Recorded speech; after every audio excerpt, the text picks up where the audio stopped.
Hello everyone. पिछली video में मैंने आपको डॉक्टर हेमगेनोट की लिखी बुक का एक टॉपिक बातचीत के कोड के बारे में बात की थी। तो आज का हमारा टॉपिक है कनेक्शन के लिए कम्युनिकेशन। पिछले वीडियो में हमने ये तो समझ लिया कि माता पिता और बच्चों के बीच कम्युनिकेशन कैसा नहीं होना चाहिए। अब समझेंगे कि अच्छे कम्युनिकेशन के साथ अच्छा कनेक्शन कैसे बनाया जाए। इसे हम एक एग्जाम्पल से समझेंगे। 9 साल का अरिक स्कूल से गुस्से के साथ घर लौटा क्योंकि आज उसका स्कूल की तरफ से पिकनिक पर जाना था, बट बारिश की वजह से पिकनिक जाना कैंसिल हो गया। ऐसे में एरिक के पिता के सामने 2 तरीके थे बात करने के। पहला, जिसमें वो कहते कि बारिश का होना किसी के हाथ में नहीं है, सो उसका गुस्सा होना जायज़ नहीं है। दूसरा तरीका ये था जिसमें वो कहें कि वो जानते हैं कि पिकनिक पर जाने का उसका कितना मन था और पिकनिक कैंसिल हो जाने पर उसको बुरा जरूर लगा होगा। इस तरह एरिक के पिता कह सकते थे कि इतने दिनों से कोई पिकनिक पर जाने के लिए एक्साइटेड हो और मौसम खराब हो जाने पर पिकनिक जाना कैंसिल हो जाए तो उसे दुख तो होगा ही। ऐसे में एरिक के पिता ने एक दूसरा तरीका निकाला जिसमें एरिक के पिता ने एरिक का गुस्सा दबाने के बजाय उसे निकलने दिया। ऐसा करने पर एरिक का गुस्सा थोड़ी देर में अपने आप शांत हो गया। तो उसे इस तरीके में ऐसा क्या था जिसमें एरिक अपना सारा गुस्सा भूल कर एकदम पहले जैसा हो गया। दरअसल जब बच्चे डर, दुख, गुस्से जैसे स्ट्रॉन्ग इमोशंस फील करते हैं तो ऐसे में ना उनका मन होता है किसी की बात सुनने या मानने का, और ना वो किसी से अपनी फीलिंग्स शेयर करना चाहते हैं। बट वो उस सिचुएशन में अपने माता पिता से ये उम्मीद जरूर करते हैं कि माता पिता उनकी फीलिंग्स या दुख को समझें जब वो ऐसी हालत में हों। फॉर एग्जाम्पल, मान लो किसी दिन आपका बच्चा आपके पास आए और बोले कि आज उसकी टीचर ने उसको बहुत डांटा। अगर इसमें आप उससे ये कहेंगे कि जरूर तुमने ही कुछ गलत किया होगा, तो उससे आपका बच्चा आपसे दूर होता जाएगा। आपके और आपके बच्चे के बीच रिश्ता खराब हो जाएगा। इसलिए बेहतर होगा कि आप ये कहें कि आप उसकी तकलीफ समझते हैं बल्कि इज्जत भी करते हैं। इतना सा कहने पर ना केवल आपका बच्चा आपके करीब आएगा बल्कि अपनी हर बात खुद आगे आके आपसे शेयर करेगा और अपने मन की हर बात आपको बताएगा।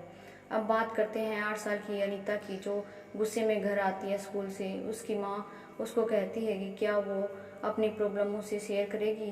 तो अनीता अपनी माँ को बताती है कि जब वह एग्जाम लिख रही होती है तो उसकी टीचर उसकी आंसर शीट बीच में ही छीन लेती है क्योंकि उसकी टीचर को लगा कि अनीता चीटिंग कर रही है। ऐसे में अनीता की माँ ध्यान से उसकी बात सुन रही होती है। धीरे धीरे अनीता का गुस्सा शांत हो जाता है क्योंकि उसको फील होता है कि उसकी माँ उसकी फीलिंग्स समझ रही है।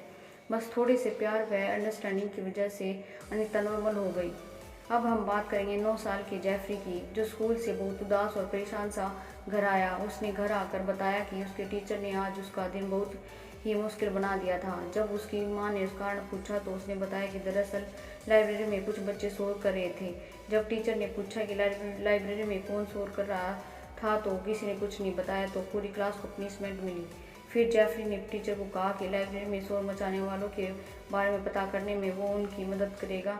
तो ये बात सुनकर उसकी टीचर का मूड थोड़ा ठीक हो गया और वो मुस्कुराने लगी।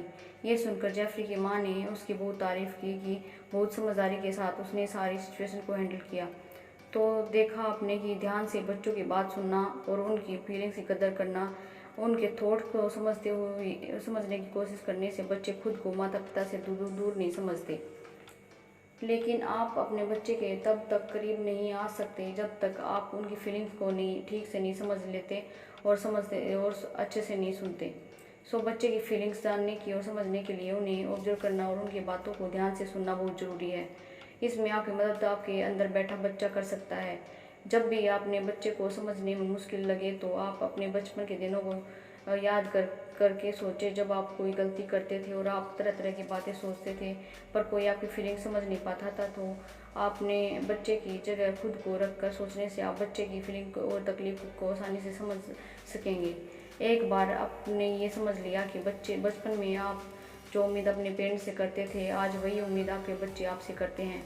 एक बार आपने ये बात समझ ली तो ना केवल आप अपने बच्चे के साथ अपना रिश्ता बेहतर बना लेते हैं बल्कि आप आपके बच्चे के साथ एक अच्छे दोस्त भी बन जाते हैं। हम सभी ने अपने बचपन में वो दिन देखे हैं जहां हम खुद को दूसरों से बेस्ट दिखाना चाहते थे। आज वही चीज़ें आपके बच्चे आपसे चाहते हैं कि उनको बेस्ट दिखाने में आप उसकी मदद करें। इसके लिए सबसे ज़रूरी है कि जब भी आप आपके बच्चे से बात कर रहे हो तो उसको ध्यान से सुनें और बहुत सोच समझ के बोलें, क्योंकि बच्चे अपने माता पिता की हर बात को सीरियसली ले लेते हैं।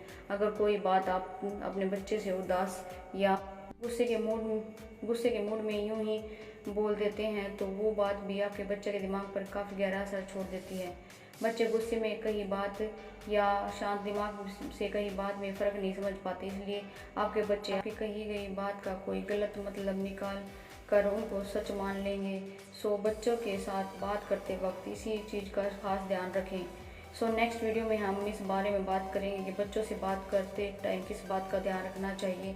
सो अगर आपको मेरी ये वीडियो पसंद आई हो तो प्लीज़ मेरे चैनल को लाइक और सब्सक्राइब कर दीजिएगा, और मिलते हैं नेक्स्ट वीडियो में। और थैंक यू सो मच मेरे को सुनने के लिए।